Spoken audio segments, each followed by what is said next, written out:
एक बाप की बेटी जवान हो जाती है, बाप बेटी को देख के सूखना शुरू कर देता है। इसलिए नहीं कि बेटी जवान हो गई है इसलिए सूखना शुरू हो जाता है कि बेटी जवान हो गई है। अगर कोई दरवाजे पे शरीफ आ भी गया तो बारात में हराम की खाने वाले लोग आएंगे। पहली बात तो जो भी बेटी लेने के लिए आएगा 4, 5, 10 लाख से शुरू होता है, उस कुत्ते का पेट भी भरना है। फिर जो बारात हराम का खाने के लिए आएगी उनके लिए भी इंतजाम करना है। हद तो तब हो जाती है जब 400 बाराती खाने के लिए बैठे हो और लड़के का बाप बगल में परस दबा करके बारात के टेबलों पे चक्कर लगा के पूछता है नमक ठीक है कि नहीं, मिर्च ठीक है कि नहीं, कोई कमी तो नहीं रह गई है। पूछना तो ये लड़की वालों को चाहिए था, ये क्यों पूछ रहा है दयूस की औलाद, इसको हक किसने दिया है कि ये खाने की कमी पता करे। और कितने बेगैरत होते हैं, उसके बावजूद भी उठ के कहते हैं नहीं जी बात तो ठीक है, खाना भी सही है लेकिन नमक ज्यादा कर दिया गया है, मिर्च तेज कर दी गई है और बेगैरत नाक तक खा चुका है, तो खाने में ऐब निकाल क्यों रखा है। पहली बात तो ये है लड़के वालों को हक नहीं है कि वो बारात के खाने के बारे में पूछे और फिर ये कहे खाना कैसा है। सुन बेगैरत सुन, जब तुझे लगे कि तेरी बारात हराम के लुक में तोड़ रखी है तो कोने में झांक के देखना, उसी पिंडाल के किसी कोने में लड़की का बाप सहमा हुआ होगा, गर्दन झुकी होगी, बगल में हाथ होंगे, आंखों में नमी होगी, कभी बारात देखता होगा, कभी आसमान को देखता होगा, कहेगा मालिक आज लाज बचा लेना। अगर एक बाराती फाके से चला गया मेरी बेटी को पूरी जिंदगी ताना दिया जाएगा। गरीब बाप खड़े होकर के अपने रब को आवाज दे दे के कहता है मेरे परवरदिगार खाने में बरकत देना, अल्लाह खाना कम न पड़ जाए। और जब खाने से निकलता बंदा अगर वो पूछता कि बताओ खाना कैसा था, और एक बेटी के बाप से बड़ी बेगैरती से कह दिया जाता है कि खाना ठीक था लेकिन नमक की कमी थी, मिर्च ज्यादा थी, बाप का कलेजा टूट जाता है। मैं पूछना चाहता हूँ अगर नमक ज्यादा भी था, मिर्च तेज हो गई थी, अगर तुम इतना कहते थे अल्लाह का शुक्र बहुत अच्छा खाना है, तो तेरा क्या चला जाता, कम से कम गरीब का मान रह जाता, उसका दिल रह जाता। तूने खाने का इनकार किया, उसका दिल भी तोड़ा, रब को भी नाराज किया। खुदा के वास्ते किसी का दिल ना तोड़ा करो, अगर हो सके तो दिल जोड़ दिया करो। अगर ऐसा करोगे काबे वाला भी राजी हो जाएगा, मदीने वाला भी राजी हो जाएगा।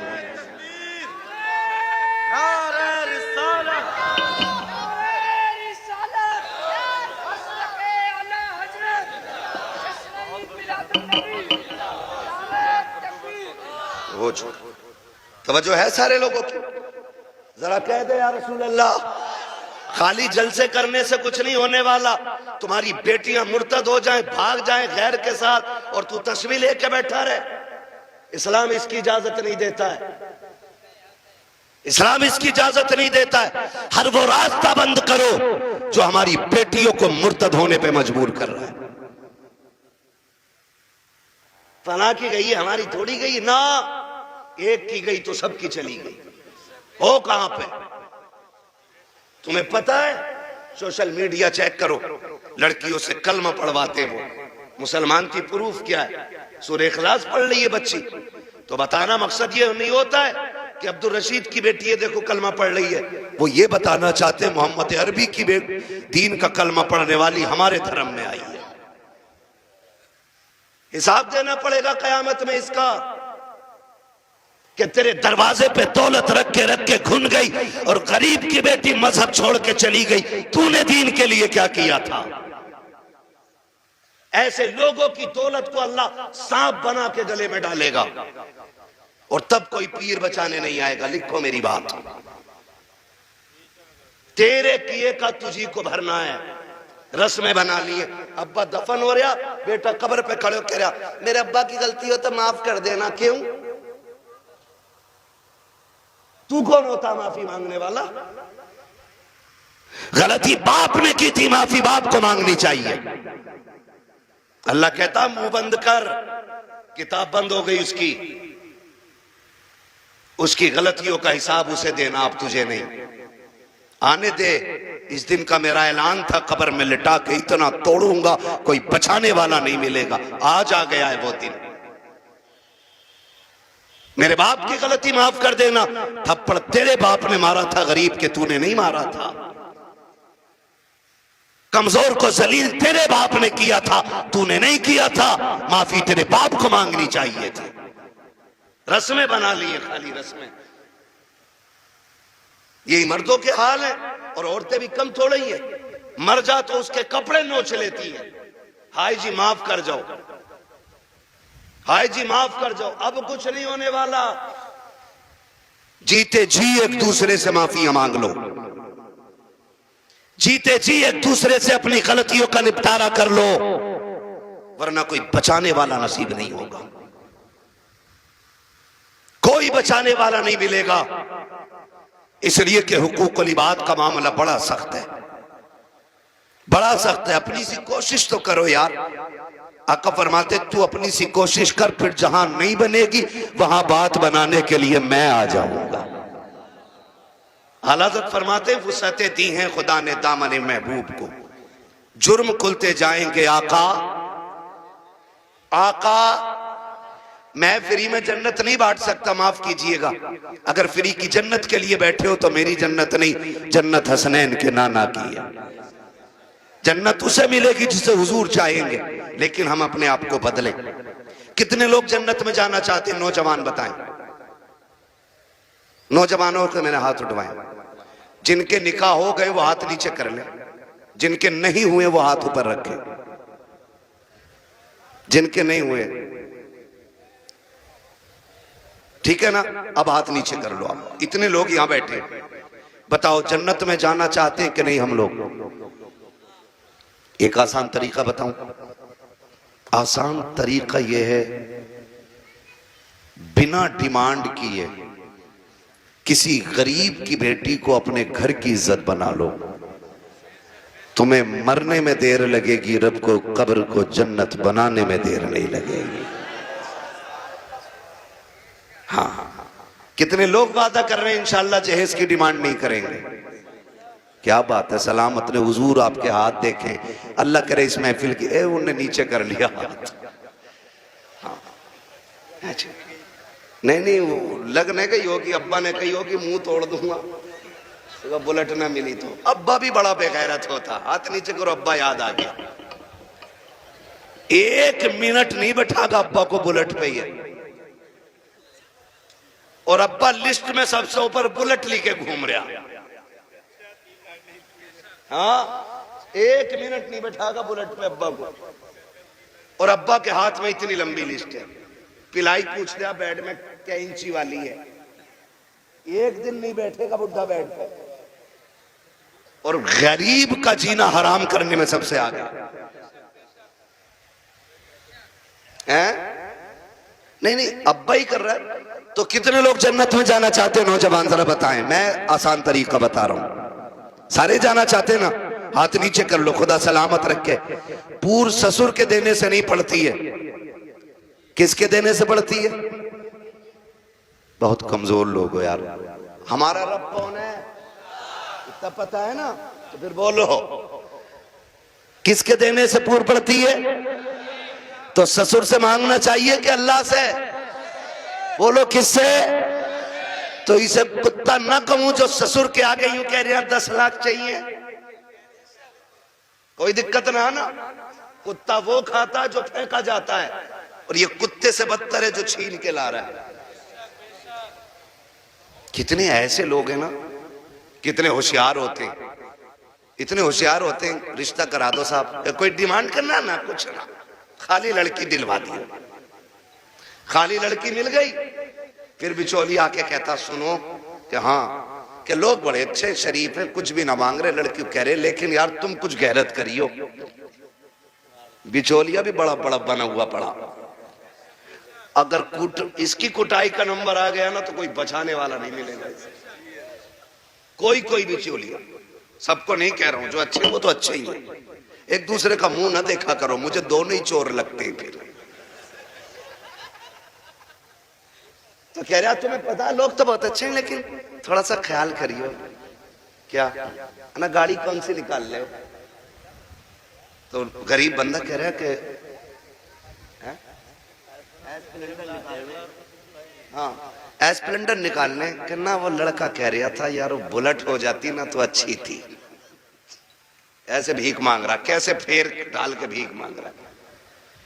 जो दरवाजे पे आके कहता भीख मांगता वो भी कहता खुदा तेरी नस्लों को आबाद रखे, तेरी औलाद सलामत रहे, तेरी नस्लें बरकत होती रहे।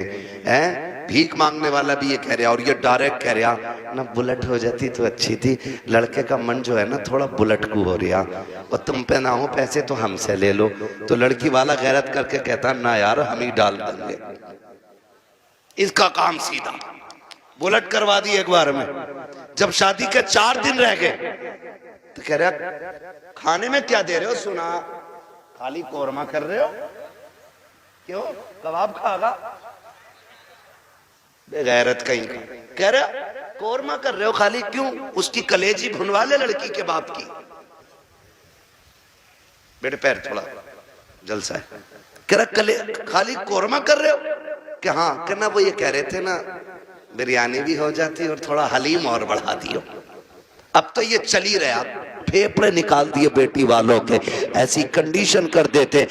अभी कुछ दिन पहले की बात थी, एक न्यूज शाये की गई, एक बाप ने बेटी की शादी से 4 दिन पहले फांसी लगा ली। क्यों फांसी लगाई? तारीख का ये बाप इस दौर के कलंक बन करके माथे पे चमकता रखेगा, सिर्फ इसलिए कि जब बेटी के निकाह के 3 दिन बाकी रह गए थे तब ससुराल वालों ने लिस्ट बनाकर जहेज की भेजी। उसमें महंगे महंगे सामान भी थे। गरीब बाप जब शाम को घर पे आया, खाने के लिए बैठा तो लुक़्मे हलक से नहीं उतरे। बेटी बेटी होती है समझ गई। अब्बा बात क्या है, क्यों नहीं खा रहे हो? कहा बेटी कुछ नहीं है। अल्लाह अकबर बेटी कहती है अब्बा मेरी वजह तो नहीं है? कहा नहीं बेटी तेरी कोई वजह नहीं है। तारीख गवाह है कि वो बाप जो दिन भर ठेला लगाता था, जिसको बाप की बेटे की रुखसती करनी थी, उस बाप ने रात के सन्नाटे में फांसी लगा करके अपनी मौत को गले लगाया। अगले दिन लाश जब उतारी गई, जेब के अंदर से कागज मिला, उसमें लिखा हुआ था मेरे रिश्तेदारों मैं इस लायक नहीं हूं कि तुम्हारी खुशी पूरी कर सकूं, और बेटी को नाकामी का चेहरा नहीं दिखा सकता था, इसलिए मैं दुनिया छोड़ के जा रहा हूं। अगर मेरी लाश तुम्हारे काम आ जाए तो इससे फायदा उठा लेना। तुम्हें खुदा का वास्ता इन हालात में बेटी वालों को मत लाओ। कैसे मौतें हो, अगर ऐसे मौतें होंगी तो ना कोई यहां बचाने वाला मिलेगा ना वहां बचाने वाला मिलेगा। आसान करो शादियों को, करेंगे इंशाअल्लाह आसान करेंगे। कितने लोग जहेज नहीं मांगेंगे वो हाथ उठा के बता दें। वो बुढ़े भी हाथ उठाते जिन्हें बेटों के लिए नहीं लेना। हाथ देखो कौन नहीं उठा रहा है। नहीं सारे उठाएं एक साथ। जवान भी जिन्हें, सुनो पहले समझ लो सही से। हाँ वो जवान हाथ उठा के वादा करें जिनकी शादी नहीं हुई है कि हम जहेज मांगेंगे नहीं। और वो बूढ़े जिनकी औलाद है वो ये वादा करें हम अपनी औलाद के लिए सवाल नहीं करेंगे किसी से। कर सकते हैं वादा? कितने लोग कर रहे हैं? जरा हाथ उठा दें। अल्लाह का शुक्र है, बस हाथ नीचे रख लो, इतनी हुजूर के गुलाम काफी थे। बाकी को तो देख लेना मैदान महशर में, सब पता चल जाएगा। बस इतने लोगों ने हाथ उठाया। अल्लाह करे इतने लोग ये डिमांड बंद कर देंगे ना, तो अगर ये 200 लोगों के हाथ उठे ना तो इंशाल्लाह 200 बेटियों का जीना आसान हो जाएगा। और मेरा नबी आया ही बेटियों की जिंदगी आसान करने के लिए है। इसलिए 12वीं की इस महफिल में मैं बेटियों की इज्जत के हवाले से कहना चाहता हूं, खुदारा इतना आसान कर दो निकाह कि बेटियां सुबह फजर में उठ के कहा करें शुक्र मालिक तूने हुजूर की उम्मत में पैदा कर दिया है। हाँ जी अल्लाह सलामत रखे, क्योंकि हुजूर आए बेटियों को जीने का सलीका मिला है। और बेटियों से भी एक बात कह जाऊं आखिर में, कह दूं बेटियों से भी एक बात, आखिरी बात है, बेटियों से भी कह दे रहा हूं। बेटियों से गुजारिश है कभी भी अपने बाप के सामने खड़ी ना होना।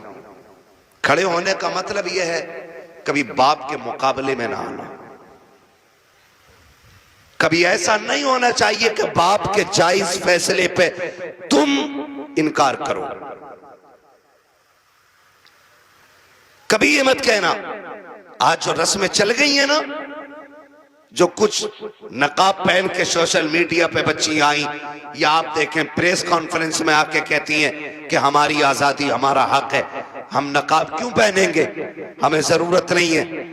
ऐसी बच्चियों को देख करके कई बच्चियों की सोचें बिगड़ती जा रही हैं। मैं बेटियों से गुजारिश करना चाहूंगा, कभी बेटियां बाप के मुकाबले में आके खड़ी ना हो, और कभी ये ना कहें कि मेरा जिस्म मेरी मर्जी है, मेरा वजूद मेरी मर्जी है। मेरी बेटी अगर रुखसती की बात निकाह की आए ना, तो कभी बाप से जहेज की फरमाइश न करना। कभी ये मत कहना अपने बाप से कि अब्बा जैसा फलां की बेटी को जहेज मिला वैसी मैं लेके जाऊंगी, इसलिए कि हो सकता है तेरे बाप का कब्जा ना हो। इसलिए कि हर बाप अपनी बेटी को अपनी हैसियत से बढ़ के ही देना चाहता है। ये क्लियर, हर बाप अपनी बेटी को सुन रहे हैं, हैसियत से बढ़ के ही देना चाहता। इसलिए बेटियों से गुजारिश है, अगर रुखसती की बारी आए और बाप पूछ भी लेना बेटी बता क्या क्या चाहिए, तो उसके कदमों में बैठना और उसके आगे दुपट्टे की झोली बनाना, कहना अब्बा अगर देना है ना तो चंद मोहब्बत की दुआएं बेटी की झोली में डाल दे, इसलिए कि तेरी दी हुई महंगी वॉशिंग मशीन 4 साल में खत्म हो जाएगी, तेरा दिया हुआ फ्रिज 3 साल में गल जाएगा, तेरी दी हुई बाइक साल 2 साल 10 साल में टूट जाएगी। प्यार भरी दुआएं दे दे, आखिरी सांस तक काम आती रहेंगे। और कभी बाप के मुकाबले में बेटियों खड़ा ना होना, कभी इनको जलील ना करना। मुझे तो हैरत होती है वो बेटियां जो बाप की मर्जी के बगैर किसी के साथ भाग जाती हैं, उनकी हिम्मत कैसे हो जाती है कि वह बाप के चेहरे पे कलंक लगा जाती हैं। उन्हें भरोसा कैसे हो सकता है 2 घंटे नाली पे बैठ के बात करने वाले नौजवान पर कि जो अपने बाप की इज्जत की फिक्र नहीं कर सकता, वो तेरी इज्जत की रखवाली क्या करेगा। और मैं नौजवानों से कहूंगा, ऐसी बेटियों से कभी निकाह न करना जो शादी से पहले तुमसे फोन पे बात करती हो, इसलिए कि जो अपने बाप की इज्जत की रखवाली नहीं कर सकती, वो अपने शोहर की इज्जत की रखवाली कभी नहीं कर सकती है। आला हजरत, बहुत बढ़िया। आपसे कहना चाहता हूं मत कीजिए ऐसी बच्चियों से शादियां जो शादी से पहले आपके साथ फोन पे बात कर रही हैं, इसलिए कि जितना बाप ने एहसान तुम पे किया है ना बेटियों, तुम्हारा शोहर नहीं कर सकता है, नहीं कर सकता है। और ये तेरा मजनू लुल, ये 3 घंटे मच्छरों से कटवाने वाला नाली पे बैठ के और कह रहा तुझे चांद तारे दिखाऊंगा, जो खुद मच्छरों से नहीं बच रहा ये चांद तारे दिखागा। हाँ, और फिर बाप की इज्जत पे कालिक पोतने वाली बेटियों का अंजाम या तो फ्रिज में टुकड़े मिलेंगे, या बोरी में रोड पे मिलेगी, या ईख के खेत में टुकड़े मिलेंगे, या फ्रिज में पैक मिलेगी।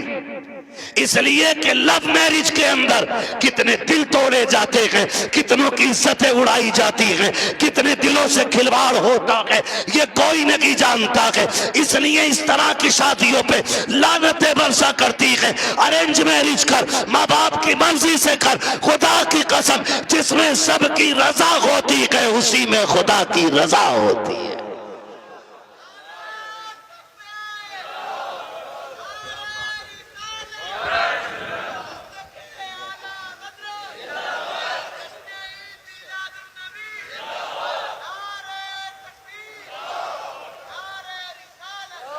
आखिरी गुजारिश बेटियों से है, बाप के चेहरे पे कालिक ना पोतना। और मैं तुम्हें कितने बेटियां आज भी दिखा दूं कि जिनको चांद के पार ले जाने वाली बातें लोग करते थे और 6 महीने बाद तलाक दे के धक्के दिए, सारी सोसाइटी ने मुंह मोड़ लिया। यही बाप जिसका मुंह काला करके बेटी गई है, इसी ने उन बेटियों के लिए दरवाजा खोला है। वही बाप फिर इस बेटी को रखता है जिसकी इज्जत के साथ खेला बेटियों ने। मैं तो खुल के कहता हूं बेटियों से, खुदा की कसम खा के कहता हूं, पूरी दुनिया के आशिक एक पल्ले में रखो और सिर्फ बाप का रिश्ता बेटी से दूसरे पल्ले में रखो। पूरी दुनिया के आशिकों का इश्क कम पड़ जाता है और बाप की एक दिन की महत्व भरी निगाह जो बेटी के चेहरे पे पड़ती है वो पूरी दुनिया के इश्क पे भारी पड़ जाती है। सच कह रहा हूं, ये ये याद रखिएगा, जो इज्जत बेटी को एक बाप दे सकता है वो कोई रिश्तेदार नहीं दे सकता है। और ये मेरे नबी ने करके दिखाया है। आज कहना आसान है, मेरी बेटी मेरे जिगर का टुकड़ा है। हुजूर ने तब कहा था मेरी बेटी मेरे जिगर का टुकड़ा है, जब बेटी को कत्ल करने पे फख्र होता था। हाँ, क्या दो की बेटी हो, क्या कर सकती हो बाप के लिए, इसका एहसान जानती हो तो तुम्हें बताऊं। अगर ना पता हो ये बात जहन नशीन कर लेना। एक एक बेटी मेरी बात कान खोल के सुन लेना। इस बेटी को 12वीं वाले सरकार ने इज्जतें दी है। सुन मेरी बेटी, जब तू माँ के शिकम में आई थी पूरा खानदान कह रहा था बेटा होगा तो अब्दुल्ला नाम रखेंगे। कोई कहता था अपने नाम पे नाम रखूंगा, कोई कहेगा भतीजे का नाम ये रखूंगा, दादा कहते था पोते का नाम ये रखूंगा, दादी कहती थी लाडला आएगा, नाम उसका शेर रखा जाएगा, अब्दुल्ला रखा जाएगा। सबने बेटों के नाम सोचे थे, बेटी का तो तसव्वुर भी किसी का नहीं था।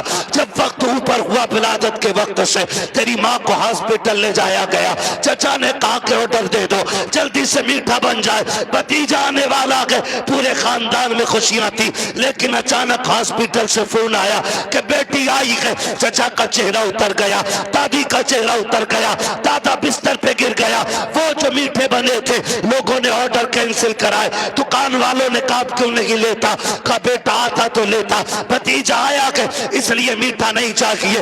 ये कह के मीठा टुकड़ा दिया गया था, क्योंकि तू पैदा हो गई है। दुनिया ने तुझे मनहूस समझ रहा है, दुनिया आज भी तुझको वैल्यूबल नहीं मान रही है। खुदा की कसम खा के कहता हूँ, जब चचा को तेरे आने से तकलीफ, दादा को तेरे आने से तकलीफ, दादी का चेहरा तेरी वजह से उतरा है, सबने तुझे ठुकराया। एक बाप ही तो था जो हॉस्पिटल सीना उठा के गया था और इसने तुझे गोद में उठा के तुझे चूम के कहा था दुनिया लानत दे रखी है, लेकिन शुक्र है अल्लाह ने मुझे जन्नत का टिकट अता फरमा दिया है।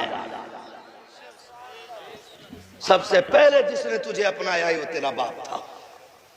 हालांकि चचा ने भी मीठे से इनकार किया, ये कहता मेरे लिए जन्नत का टिकट आ गया, मेरे जिगर का टुकड़ा आ गया है। ये बाप फिर तुझे कंधे पे लेके बाजार गया। लोग कहते थे दुनिया बेटे को उठा के घूमती है, कितना मनहूस है, 4 बेटियां ही बेटियां, एक चिराग जलाने वाला नहीं। मैं कहता हूं मुंह बंद कर, अल्लाह बुझाने पे आए ना तो 18 बेटों वालों के चिराग बुझा देता है, और जब जलाने पे आता है तो खुदा बेनामो निशान लोगों के नाम के चिराग जला देता है।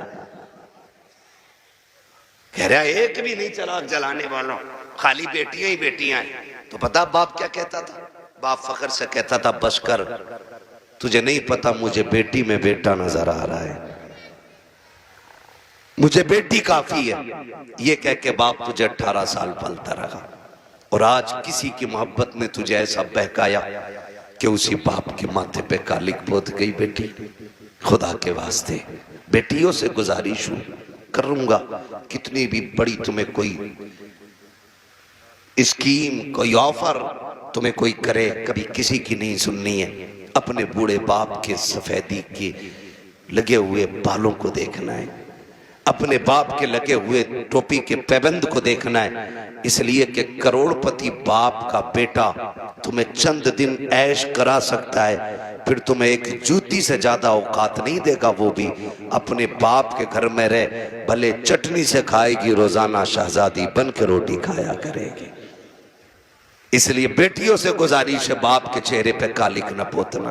बेटों से गुजारिश है आप भी ना निकलें इस आशिकी से और कुछ कामयाबी की तरफ चलें, पढ़ें, कुछ IAS बने, IPS बने।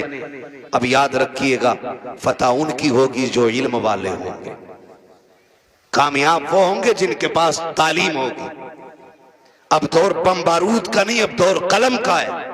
इसलिए पढ़िए और इतने आगे बढ़ जाइए कि दुनिया देख के कहे हुजूर की उम्मत जैसी कोई उम्मत नहीं है। इसलिए कि ये अपने हक के लिए लठ चलाना नहीं, अपने हक के लिए कलम चलाना जानती है। पढ़ेंगे इंशाअल्लाह, अपने बच्चों को पढ़ाएंगे। और ये भी गुजारिश आखिर में करता जाऊं, बेटियों को इतना पढ़ाओ बस जितना जरूरी है। इसलिए कि जितनी मुर्तद हो रही है वो school, colleges, hostel, service, duty, ये करने वाली बच्चियां ज्यादातर बाप के मुंह पे कालिक पोत रही हैं।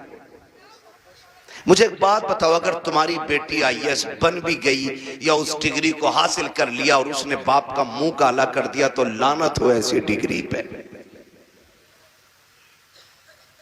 डिग्री वो बेहतर है कि जिसकी वैल्यू कब्र में भी काम आए और हश्र में भी काम आए। इसलिए बेटियों को दीन दीजिए, और वो भी इतना दीन जितना जरूरी है। मैं इसके भी खिलाफ हूं कहीं ने 10-10 साल के लिए मदरसे में रखो, इतना जितना जरूरी है। बस बच्चियों को दीन दें, बच्चियों को दीन दें, और बाहर निकलने से रोकें बेटियों को। पर्दे क्या, इनको हुक्म दें। बेटियां बोझ नहीं होती, रवैये बोझ पैदा कर देते। नहीं भाई, इतना नहीं बोल पाएंगे, 1 घंटे से ऊपर बात हो गई। मैं अब दीवाने, तो मुझे मेरी बात सुनो।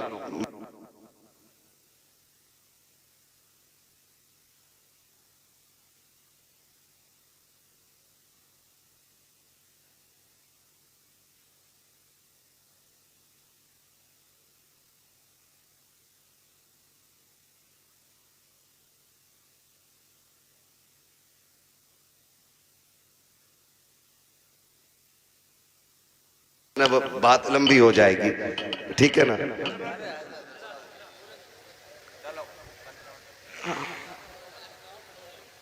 आओ यहां आओ, मैं माइक आपको दे रहा हूं, आप बोलो।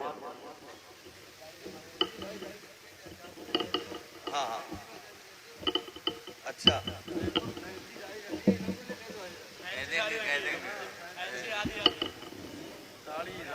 अच्छा, ये कह रहे हैं भाई साहब के फैंसी वाली दाढ़ी पे भी बात कर लो। मेरे भाई, इतनी कमियां हैं कि एक दिन में सारी बातों पे बात तो नहीं हो पाएगी, ठीक है ना भाई। मेरी गुजारिश है, दाढ़ियां पूरी रखो और पैंटे ना पहना करो, कुर्ता पजामा पहना करो, हुजूर का दिया हुआ लिबास पहना करो। दाढ़ियां पूरी रखो और कटना निकालो, ठीक है ना। इस चीज से बचिएगा, हुजूर की सुन्नत है, और ये वो सुन्नत है जो वाजिब के हुक्म में, ठीक है ना भाई। सुन रहे हैं मेरी बात? हाँ, अल्लाह आपको सलामत रखे। कोशिश ये करें कि अपना जाहिर, अपना बातिन मुकम्मल बिल्कुल हुजूर की दीन की रोशनी में होना चाहिए। मेरे भाई ने एक दर्द था सीने में, मुझसे कह दिया, मिंबर की तरफ से भी फरमाइश हो रही है, अभी इस टॉपिक पे और बोलें या इस मौजू पे और बोलें। एक दिन में उतना ही सबक बेहतर है जितना याद हो जाए। करेंगे इंशाअल्लाह इन बातों पे अमल। गुस्से में तो नहीं देख रहे, देखोगे भी तो क्या बिगड़ता है। कोशिश ये कीजिएगा कि रवैये बेहतर करें, बेटियों को भी दीन दें, बेटों को भी दीन दें, और ऐसी तरबियत बच्चों को दें कि उन्हें माँ बाप की इज्जत की फिक्र होनी चाहिए। इतनी सारी बातें मैंने आपसे कही, मैं चाहता तो सिर्फ वाकयात में वक्त गुजार के अपनी बात खत्म कर लेता, लेकिन मैं चाहता था कुछ जरूरी बातें जो ज्यादा जरूरी हैं आपसे कह जाऊं। इतनी बात हो गई, और खुदारा आपसे भी गुजारिश है, नौजवानों, बहन, बेटियां, अल्लाह करे हर घर में कोई ना कोई बेटी मुस्कुरा रही हो। ये एक दुआ है मेरी, अल्लाह करे हर बेटी, हर घर के अंदर कोई ना कोई बेटी हो। आपके घर के अंदर जो बहू है ना, वो किसी ना किसी की बेटी है। आप उसको नौकरानी ना समझिएगा। ये शिकायत तो लोग करते हैं ना कि बहू अब्बा नहीं कहती है, तो सुन भाई अब्बा, तू पहले से इस घर में रह रहा है, बच्ची बाद में आई है, इसको तुम्हारे बीच घुलने मिलने में वक्त लगेगा, इस घर को अपना समझने में वक्त लगेगा, लेकिन तू तो पहले से है ना, तो लाजिम है कि तू उसे बेटी पहले कह, वो तुझे बाद में अब्बा कहेगी। उसे ये एहसास दिलाइए कि तू गैरों में नहीं, अपनों के बीच में आई है। तू बगैर बाप की नहीं, यहां तेरा बाप है। तू बगैर मां की नहीं, यहां तेरी मां भी है। तू बगैर बहन के नहीं, यहां तेरी बहनें भी हैं, यहां तेरे भाई भी हैं। यह एहसास उसको दिलाइए। अभी शेर पढ़ा था हसन रजा बरेलवी साहब ने, उन्होंने हजरत उमर के हवाले से कहा था, बच्ची ने जो कहा था ना, अम्मी खुदा देख रहा है, खुदा देख रहा है। हजरत उमर जब उसको अपने बेटे की दुल्हन बना करके लेकर आए, घर में बैठा के कहा था, बेटी बता मैं तेरा क्या लगता हूं। तो बच्ची ने कहा था, आप मेरे चचा लगते। आपने कहा बस चचा? कहा हाँ आप मेरे चचा लगते। तो कहा बेटी बाप नहीं कहोगी? कहा मेरे बाप का इंतकाल हो चुका है। हजरत उमर की आंख में आंसू आए। फरमाया खबरदार आज के बाद चचा ना कहना, जब भी कहना बाप कह के आवाज देना, इसलिए कि अगर एक बाप चला गया है खुदा ने तुझे दूसरा बाप अता कर दिया है। हम पहले अपनी तरफ से पहल करें कि उसको अपनी बेटी तस्लीम करें, लेकिन ना बहू आई सास का कैमरा लग गया। इसकी आंखें कुरान पढ़ने में काम नहीं करती हैं, इसकी आंखें तस्वीर में काम नहीं करती, इसकी आंखें बहू पे बराबर काम कर रही हैं। दूर बैठी है और से देख रही। तुझा शाम कोई लल्ला कि तेरी बहू बहुत लफूदड़ी है। क्योंकि इसे बर्तन धोने नहीं आते। तो तुझे कैसे पता कि मैं देख रही थी? इसे ये काम करना नहीं आता, इसे ये भी नहीं पता किचन किधर है। वो नई नई आई है, सब सीख जाएगी। खुदारा रवैये बेहतर करो। आपकी बेटी से नुकसान हो जाता है, कहते हैं पगली कब सीखेगी। और जब बहू से नुकसान होता है ना, डायरेक्ट कहते हैं हराम का था, तेरे बाप ने ला के रख दिया, जो तोड़ दिया तूने। जब ये ताने बच्चियों को दिए जाते हैं ना, तो खुदा की कसम बच्चियां फिर रोया करती हैं। शाम को शोहर के बिस्तर पर बैठ के कहती हैं, मेरे सरताज अपने माँ बाप से कह दो जूतियां मारे, चप्पल मारे, हमें कोई शिकायत नहीं है, लेकिन कभी बाप का ताना ना दे, बाप की गुर्बत की गाली ना दे। जब कोई हमारे बाप की गुर्बत की गाली देता है तब वो चोट यहाँ नहीं यहाँ लगा करती है। बेटियां रो के कहती इन्हें क्या मालूम है, जिस दिन से मैं पैदा हुई मेरे बाप ने घी खाना छोड़ दिया था। इनको क्या पता है जब मैं पैदा हुई थी मेरे बाप ने शौक पूरे करना छोड़ दिए थे। मेरी माँ कहती थी घी क्यों नहीं खाते हो, कमजोर हो जाओगे। तब मेरा बाप कहता था कि इतना कर लूं ताकि बेटी को इज्जत से रुखसत कर दो। ए मेरी बीवी, मेरा बाप कहता था मेरी बीवी तू घी की बात करती है, जिस दिन बेटी को इज्जत से रुखसत कर दूंगा उस दिन दुनिया का सबसे बड़ा पहलवान कहलाने लग जाऊंगा। खुदारा आपसे गुजारिश है, अपनी बेटियों को जो प्यार देते हो वही प्यार बहू को दो। सासों से भी गुजारिश है, अगर आपकी बेटी खता कर दे आप नजरअंदाज कर देते हो, बहू से नुकसान हो जाए तो उसे नजरअंदाज क्यों नहीं कर सकते? तुम दूसरी की बेटी को सताते हो और फिर अपनी बेटियों के लिए तावीज कराते हो। तो लिख लो इस बात को, अगर तुम चाहते हो कि तुम्हारी बेटियां सुख में रहें, आराम से रहें, उसूल बनाओ, अगर तुम दूसरे की बेटियों को सुख दोगे अल्लाह तुम्हारी बेटियों को इज्जत अता फरमा देगा। हाँ, ये उसूल याद रखिएगा। और अगर तुम दूसरे की बेटी को जूती में रखोगे तो जन्नत से तेरी भी नहीं उतरी है। अगर तू एक बेटी किसी के जूते मारेगा बेटी के, तो एक जूता तेरी बेटी को खाना पड़ेगा। ये दुनिया है, जैसी करनी जोर से, जैसी करनी वैसी भरनी है। ठीक है ना? करेंगे इंशाअल्लाह ऐसे ही। मुआशरे को बेहतर कर लीजिए, इतना खूबसूरत कर लो कि हमारी बेटियां मुर्तद ना हो, गुर्बत की वजह से जान न दे, बेटियां बाप के सर पे बोझ महसूस न करें। बेटियां बोझ नहीं होती हैं, बेटियां बोझ होती तो खुदा महबूब के आंगन में कभी 4 फूल न खिलाता, खुदा महबूब को 4-4 बेटियां नहीं देता। हुजूर के आंगन में 4-4 बेटियां हैं, इसलिए कि बेटी रहमत नहीं होती, बेटी खुदा की रहमत होती है। क्या होती है? खुदा की, जोर से खुदा की, और जोर